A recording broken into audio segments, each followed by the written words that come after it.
Have you ever just been sitting there watching TV or a movie on Netflix or even Hulu, and you're just like, man, that was so good? And you do a little bit more research on it, and you come to find out that it's based on a comic book. Don't worry, that has happened to me plenty of times. So keep watching this video to hear my top 10 list of upcoming optioned independent comics. So stay tuned.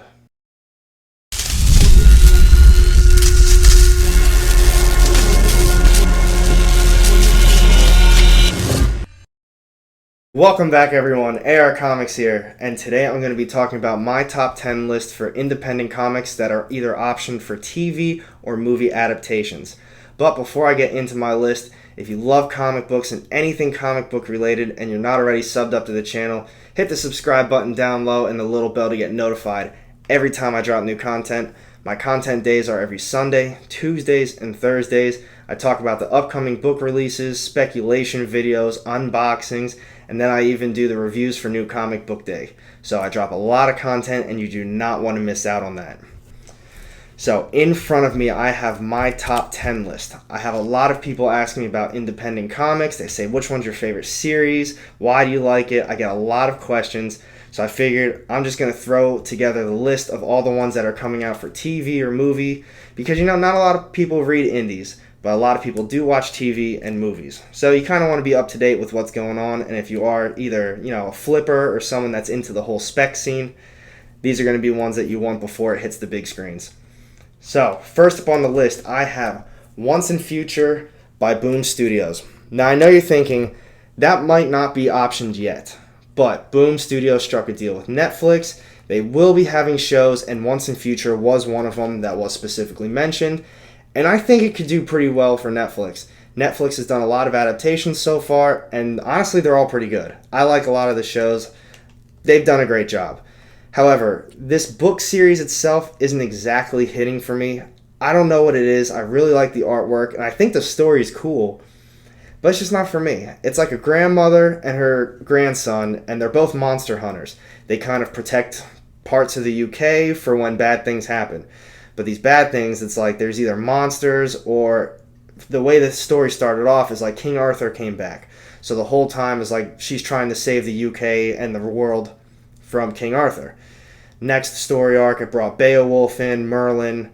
It's got a cool concept, and I really think Netflix could do a great job with it. So as I was saying, this was number 10. It's not completely optioned yet, but it was specifically mentioned, and Netflix did strike a deal with Boom. So I think this one's going to be coming at some point. Next up, number 9, we have Trees.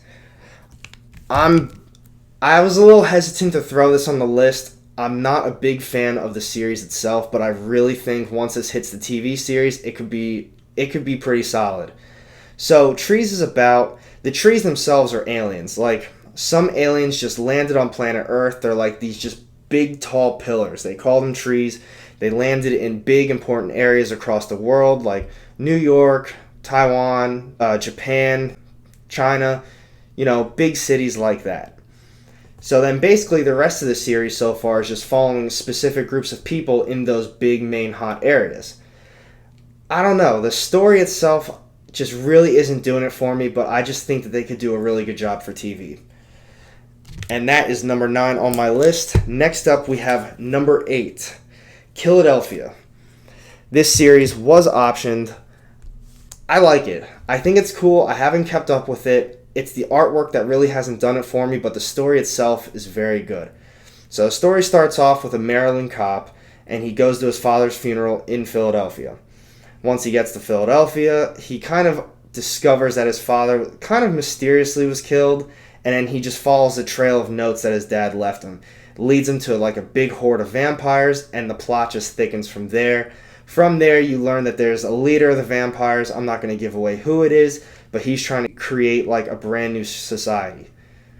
It's cool. I really think they could do a great job for it on the TV screen. I'm looking forward to Philadelphia. Next up, number 7 on my list, Farmhand. This one is also confirmed for AMC. Really looking forward to it. I love this series. I thought it was so good. I was happy I was able to pick them all up at once, and I honestly blew through them in like a day or two. So this starts off with His name's Jebediah. He's on the Jebediah farm, and he has like this vision one day, and you don't really see it, but these aliens, I guess, appear to him. They give him the knowledge to create this seed, and it's called like the Jebediah seed, pretty much. He can communicate to it, and he just grows body parts, and he thinks he's healing like the whole town and the surrounding area, but it just gets so crazy from there. And you just have to read it. I don't want to spoil it too much for you, but I really think this series would absolutely kill it on AMC. Personally, I'm not a big Walking Dead fan. I don't think they did a great job with it, but this one's not like Walking Dead. I think they could make something pretty cool. Next up, number 6, we have Paper Girls. Paper Girls has been adapted to Amazon. I think this one's going to have potential. I know everybody loves The Boys right now. I'm not watching it. I know. I'm not watching it. I don't have an Amazon account. I'm not just going to buy an Amazon account specifically for that show. This one's pretty cool, though. So it starts off, takes place the day after Halloween. It's like 4 girls. I think they're like 12 to 15-ish years old. And obviously, the title, they're Paper Girls. They get jumped by a group of teenagers, and they kind of chase them down eventually, and you find out that they're just not from this dimension or this world. So they go into a house, and you find this like big machine. Turns out it's a time machine, and it just goes from like different centuries, and they get caught in between this like time war. It's awesome. Amazon's going to do a great job with it. Really looking forward to Paper Girls. Here it comes, top 5 list. What are they going to be? Number 5, we have Ice Cream Man. I know this isn't the first print A cover. It is a second print. If I had a cover A first print, trust me, it would be there. But it's not. So, I really had high hopes for this. It's optioned by Quibi. I didn't know what Quibi was. I did a little bit more research on it. I don't know if you know what Quibi is, but it's like an app for your phone. I think it's specifically only for your phone. And it's where people make like these 7 to 10 minute videos. They're quick little episodes. I think it would be perfect for Ice Cream Man. But to be honest, I don't know a single person that has used Quibi or has even considered using Quibi, if they've even heard of it. And I just don't want this series to get wasted. It's got potential. It's like a Twilight Zone type thing where you don't really have to keep up with it. You can just watch each individual episode, and it doesn't really matter because the last issue has nothing to do with the next one. It is what it is. I have very high hopes. Hopefully someone other than Quibi has it. But that's number 5. Next up, number 4. We have Bitterroot. Bitterroot was a new one to me. I didn't really know what it was at first. I heard a lot of people have liked it. And I'm going to be honest, I did a little bit of like research on this. So it's about the Tulsa Massacre from, I think it said 1921. And it had to deal with race, and it had to deal with, racism, which is crazy because what I just say, 1921, was that 100 years later we're still dealing with this shit? Like, come on, like, let's get it together. But they really hit home on this, especially after the issue ended. They kind of give like a little story of how they created the issue and what they're like kind of basing it on. And this story deals with an African American family, takes place in Harlem. And they're just kind of, fighting these monsters. They're trying to save these monsters. And it's cool. It's a cool story. But I think what really made this a great story to me is that once you learn the backstory on it, and it's basically that this family is it's like metaphorically for trying to fight racism. It's the author said that you can't really put a face to racism, but everyone can put a face to a monster. So that's kind of like how they're comparing it, and it's a really good story. And like I said, it's been 100 years and we're still dealing with this. I don't know. I think this is going to be a great one. I think it's Legendary Films that has it right now. I'm not 1,000% sure on that, but if they make it into a movie, it's going to be great. We are down to my top 3 issues. Number 3 on the list, we have Undiscovered Country. And yes, that is double signed because this is also one of my big speculation books. I think this is going to be huge at some point. I'm pretty sure that this was optioned for movie before the first issue was even released. They had such high hopes for this. They're planning on a huge run. And if they want to make a series of movies out of this, they're obviously going to have a ton of issues.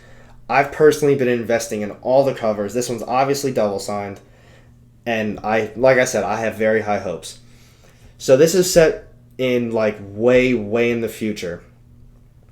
And the whole world is like completely screwed. There's like a sky virus. America has like shut its borders completely for the last like 30, 40 years. No one knows what's going on there. No one knows a single thing.